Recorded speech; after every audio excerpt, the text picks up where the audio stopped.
Clemon beyond the গ্যালারিতে সবাইকে স্বাগত জানাচ্ছি।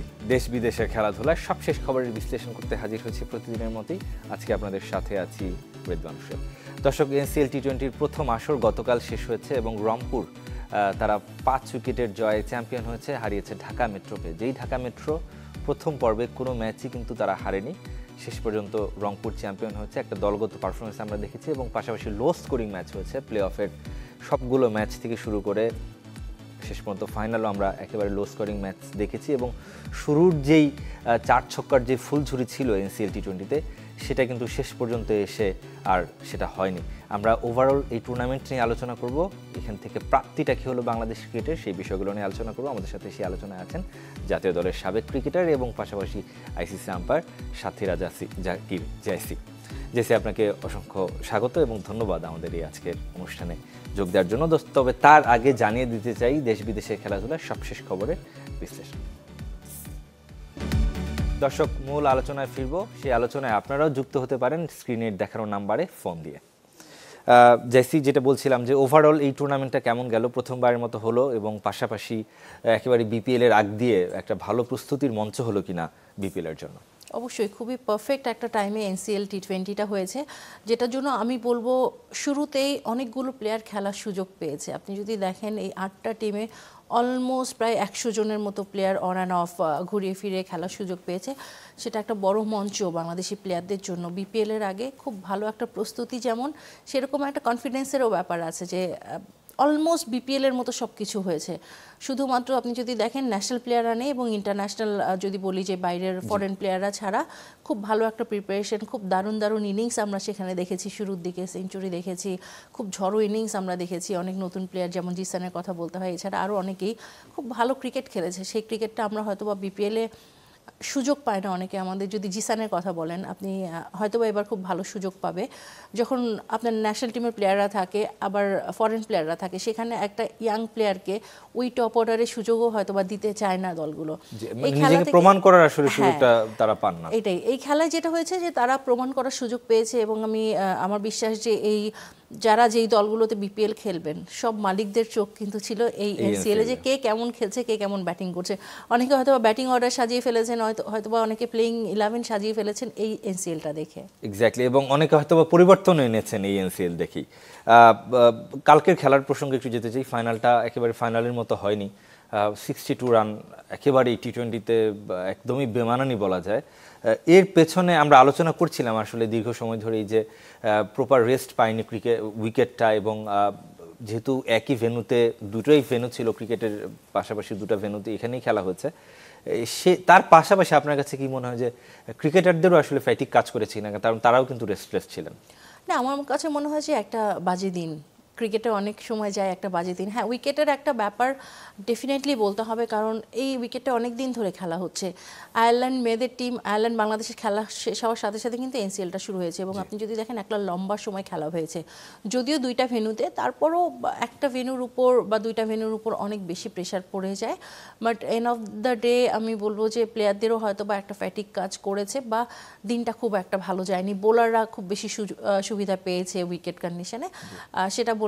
আর তুলনামূলকভাবে অন্যান্য পাশাপাশি আবহাওয়া আমার মনে হয় একটা বড় গুরুত্বপূর্ণ ভূমিকা পালন করেছে। একটা ডেফিনেটলি ওভারকাস্ট ওয়েদার আমরা লক্ষ্য করেছি অবশ্যই, এবং সেটার জন্য কিন্তু আপনি দেখবেন যে উইকেটটাও অনেকটা কি বলবো যে ফগি ওয়েদার, অনেকটা ডাম থাকে। তো সেখানে বোলারদের সুবিধা বেশি পায়, বল অনেকটা লো হয়, ব্যাটে বলে আসে না, একটু থমকে থমকে আসে, যেটা ব্যাটারদের জন্য ডিফিকাল্ট হয়। বাট পুরো টুর্নামেন্ট, ফাইনাল তো একটা ম্যাচ, শুধু ফাইনাল ম্যাচটা সবাই হাই স্কোরিং চায়। বাট ওভারঅল যদি আপনি পুরো টুর্নামেন্ট দেখেন, আমার কাছে মনে হয়েছে যে খুব ভালো ক্রিকেট হয়েছে এক্সেপ্ট দিস ফাইনাল ম্যাচ।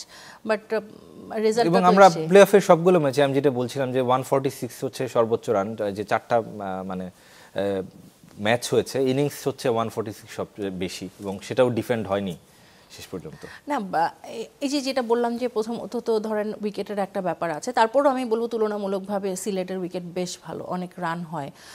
সেই হিসেব যদি করি যে 146 খুব যে ভালো টোটাল সেটা না। আপনি চিটাগংয়ের উইকেটের সাথে সিলেটের আসলে তুলনা করতে পারবেন না।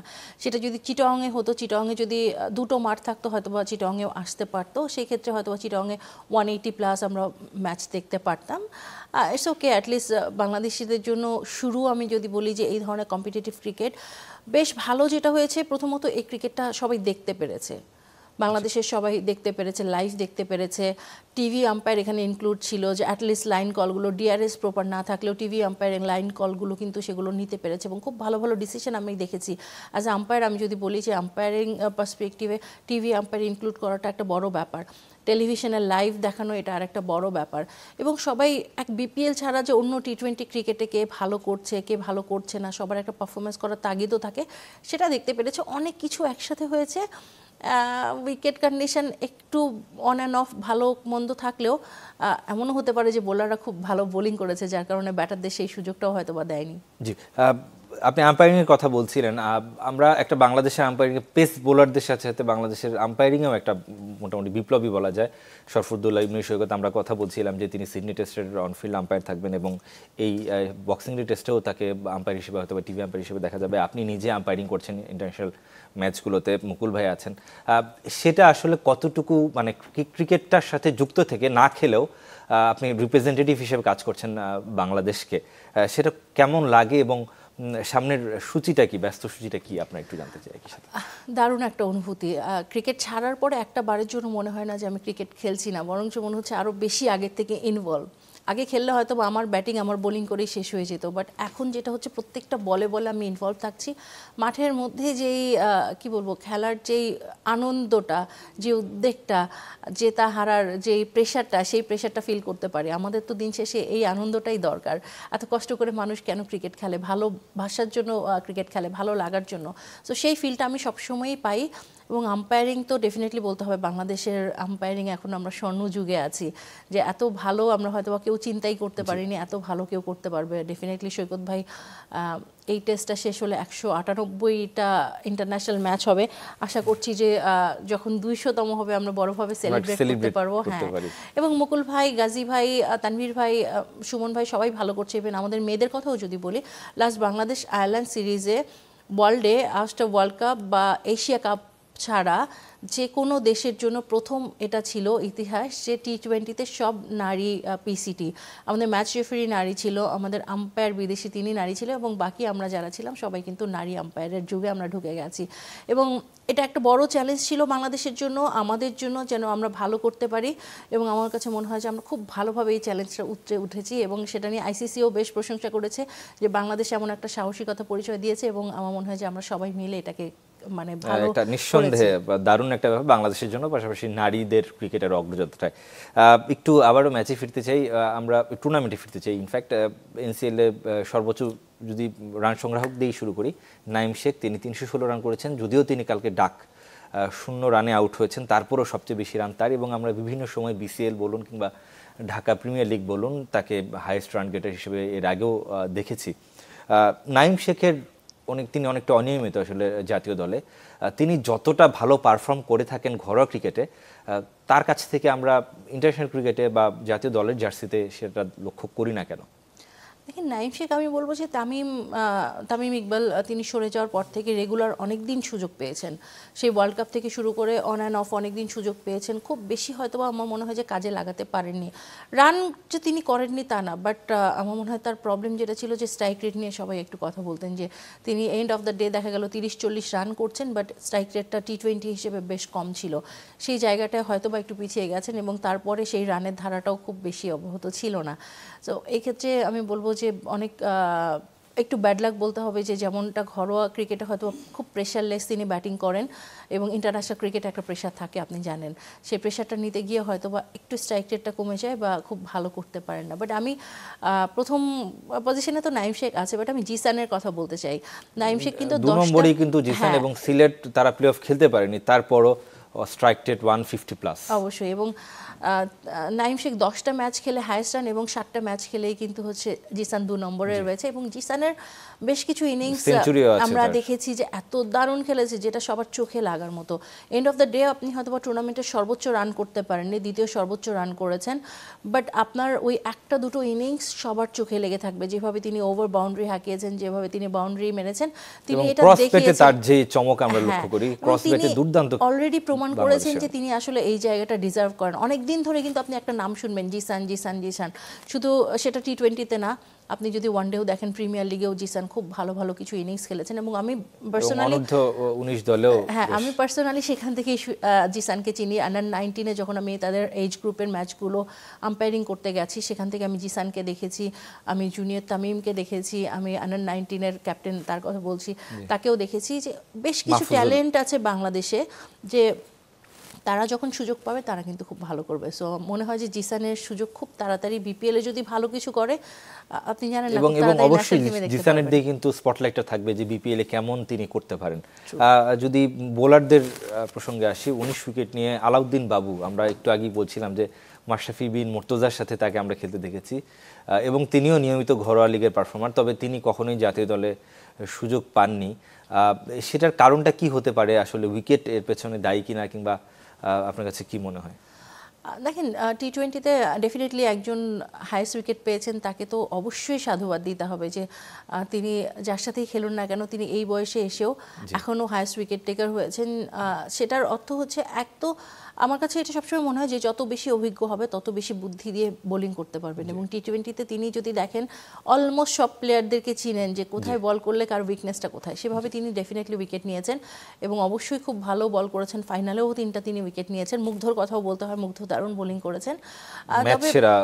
হ্যাঁ, তবে পেস বোলারদের একটা অসুবিধা কি দেখেন, আপনি যতই ভালো বোলিং করেন না কেন খুব বেশি সিনিয়র যদি হয়ে যান সিলেক্টররা দলগুলো একটু জুনিয়র প্লেয়ারদের উপরে ভর দেয় যারা খুব জোরে বল করতে পারেন, যাকে নিয়ে আপনি লং রানে চিন্তা করতে পারেন, একটা লম্বা ক্যারিয়ার যার রয়েছে সেইভাবে চিন্তা করা হয় অবশ্যই। সো এই ক্ষেত্রে একটু দুর্ভাগা বলতে হবে আলাউদ্দিন বাবু যে হাইয়েস্ট উইকেট টেকার হয়েছেন, বাট তারপরেও দেখবেন যে আপনি নেক্সট বিপিএলে বা অন্য কোথাও হয়তোবা খুব বেশি তার উপর স্পটলাইট থাকছে না, হয়তোবা দলে খেলবেন সুযোগ পাবেন, বাট ভালো করলেও হয়তোবা একটা জুনিয়র প্লেয়ার তার জায়গায় যদি মুগ্ধ কাছাকাছিও থাকে তাহলে হয়তোবা মুগ্ধকে কনসিডার করা হবে কারণ লং রানে চিন্তা করে। সো এই ব্যাপারগুলো একটু পেস বোলারদের জন্য দুঃখজনক, সেটা নিয়ে আসলে কিছু করার নেই, পুরো পৃথিবীতেই এভাবে আসলে হয় সিলেকশন। এবং একই সাথে আমরা যেটা বলি যে আমাদের দেশের যে পেস বোলিংয়ের যে আমি যেটা বলছিলাম যে একটা দারুণ স্বর্ণযুগের কথা যদি পার করছি, একজনকে যদি ইনজুরি হয়ে আক্রান্ত হচ্ছেন তার জায়গায় যিনি খেলছেন তিনিও ভালো করছেন,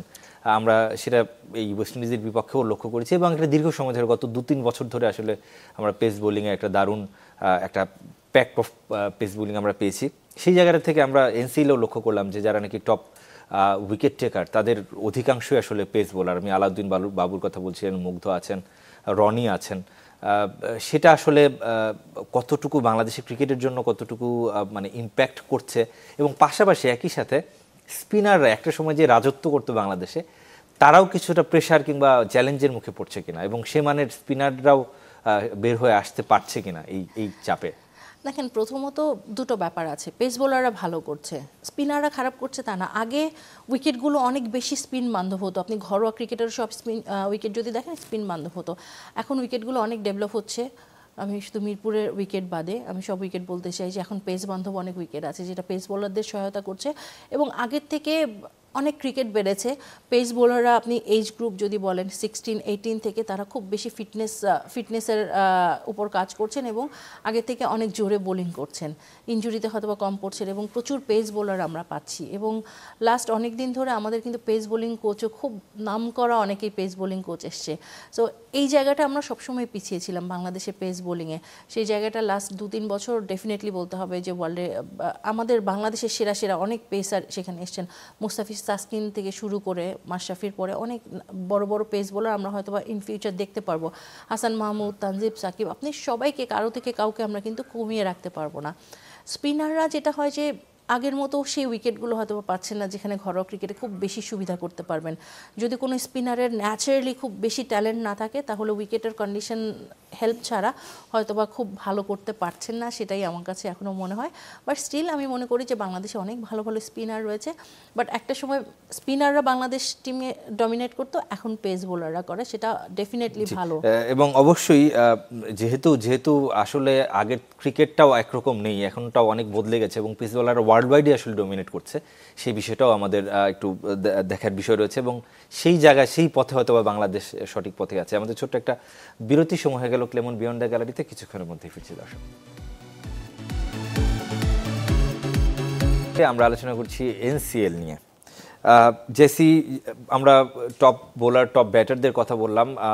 একজন যিনি সিরিজ সেরা হয়েছেন তিনি টপ বোলার নন, ব্যাটার নন, আবার দুটোই। ব্যাট হাতে 130 রান করেছেন এবং 13 উইকেট নিয়েছেন তিনি। আবু হায়দার রনির কথা বলছি, তিনিও একটা সময় বাংলাদেশে খেলেছেন এবং বিপিএলের তিনি টপ পারফর্মার ছিলেন, আমরা বেশ কয়েক মৌসুমে তাকে লক্ষ্য করেছি। এই ধরনের ক্রিকেটার, ধরেন সিনিয়র ক্রিকেটাররাও, আমরা অনেক সিনিয়র ক্রিকেটারও দেখলাম জুনিয়রদের পাশাপাশি, তারাও পারফর্ম করছেন। তাদের গ্রুমিংয়ের জন্য আমরা জানি যে বাংলা টাইগার্স রয়েছে কিংবা এইচপি দল তার বিভিন্ন সময় খেলেছে। তারপর আপনার কাছে মনে হয় কিনা যে তারা প্রপার আসলে তাদের নিয়ে পরিচর্যা করা হচ্ছে, যেহেতু তারা পারফর্ম করে যাচ্ছেন? দেখেন, একটা লেভেল পর্যন্ত যারা আছেন, ধরেন আবু হায়দার রনি থেকে শুরু করে আর অনেকের কথা বলতে পারি যে তাদেরকে নিয়ে একটা প্ল্যান তো বিসিবির আছে, অন অ্যান্ড অফ। কেউ যদি ন্যাশনাল টিম থেকে বেরিয়ে যাচ্ছে তাদের নিয়ে কিন্তু বাংলা টাইগার্স বলেন হাই পারফরমেন্স সেখানে রাখা হচ্ছে, বা কোনো প্লেয়ার আন্ডার 19 থেকে ভালো করেছে বা 18 থেকে ভালো করেছে তাদের কিন্তু পরিচর্যা করা হচ্ছে যে ন্যাশনাল টিম থেকে একজন বেরিয়ে ওই জায়গায় যাবে, সেখান থেকে আরেকজন এই জায়গাটায় ন্যাশনাল টিমে ঢুকে আসবে। সো এই প্রসেসটা মনে হয় যে লাস্ট কিছুদিন ধরে অনেক ভালো হচ্ছে এবং আরও ভালো হবে। যত প্রসেসই আপনি করেন না কেন আপনাদেরকে অনেক ম্যাচ দিতে হবে।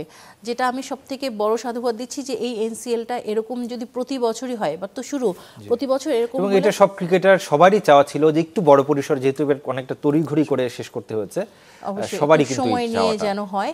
এবং অনেক ক্রিকেটার সুযোগ পেয়েছেন, সুযোগ পাওয়াটা বড় কথা।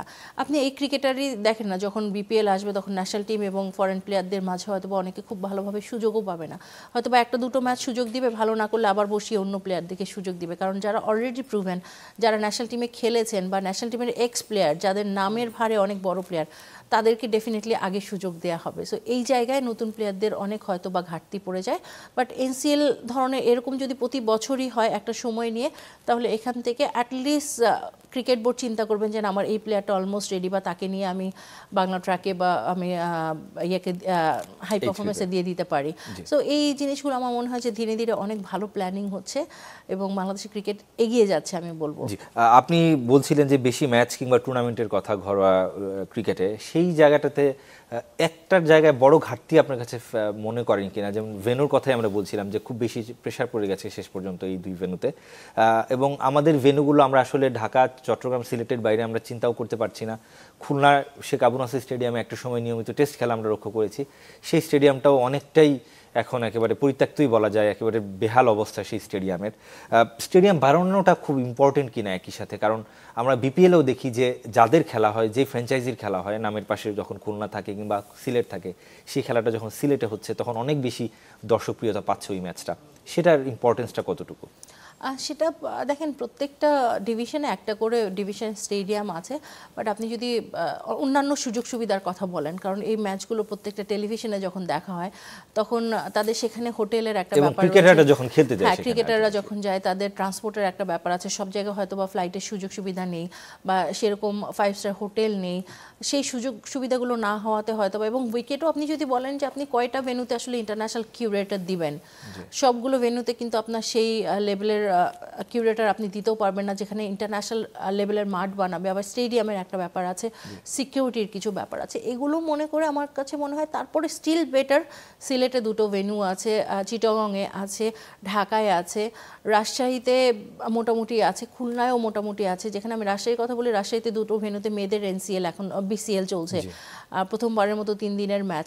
তো অনেকগুলো খেলা কিন্তু অনেকগুলো ভেন্যুতে হচ্ছে, বাট এটার জন্য একটু সময় লাগবে। স্টেডিয়াম তো মুখের কথা নয়, বাট আমার মনে হয় যে ক্রিকেট বোর্ড সেটা নিয়ে কাজ করছে।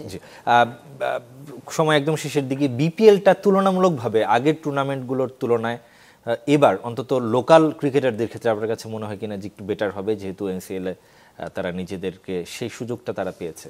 অবশ্যই আগের থেকে বেটার হবে। এবং এবার যদি প্রিপারেশন দেখেন, অনেক দিন ধরে প্রিপারেশন হচ্ছে, ডেট ওয়াইজ সব কিছু, আম্পায়ারিং ওয়াইজ ডিআরএস আছে, ফরেন আম্পায়াররা, ভালো ভালো আম্পায়াররা আসছে, প্লেয়ার সিলেকশন এবং সব কিছু মিলিয়ে মনে হয় খুব গোছানোভাবে এবার বিপিএলটা হচ্ছে। এবং সেটা রেস তো অলরেডি শুরু হয়ে গেছে, আমরা দেখছি যে উদ্বোধনী অনুষ্ঠানগুলো, কনসার্ট শুরু হয়ে গেছে, ভেন্যুগুলোতে আমরা ফেস্ট দেখছি বিপিএল এর। হ্যাঁ, দারুণভাবে আমার কাছে মনে হচ্ছে এবার বিপিএল সত্যিকারের অর্থে বাংলাদেশের জন্য একটা বড় আসর হতে চলেছে। জি, আমরা সেটাও এক্সপেক্ট করি, কেননা আমরা এর আগে যতগুলো বিপিএল দেখেছি কোনো না কোনোভাবে আসলে সমালোচনা হচ্ছে, কলঙ্কের দাগ লেগেছে বিপিএল গুলোতে। আমরা সেটা চাই না এবারের বিপিএল একেবারে পরিচ্ছন্ন এবং ভালো খেলা হবে, মাঠের খেলাটা খুব ইম্পর্ট্যান্ট, ভালো খেলা হবে, রান হবে প্রচুর, আমাদের সেই এক্সপেকটেশনটা থাকবে। শেষ করছি ক্লেমন বিয়ন্ড দ্য গ্যালারি। ভালো থাকবেন, সুস্থ থাকবেন সবাই।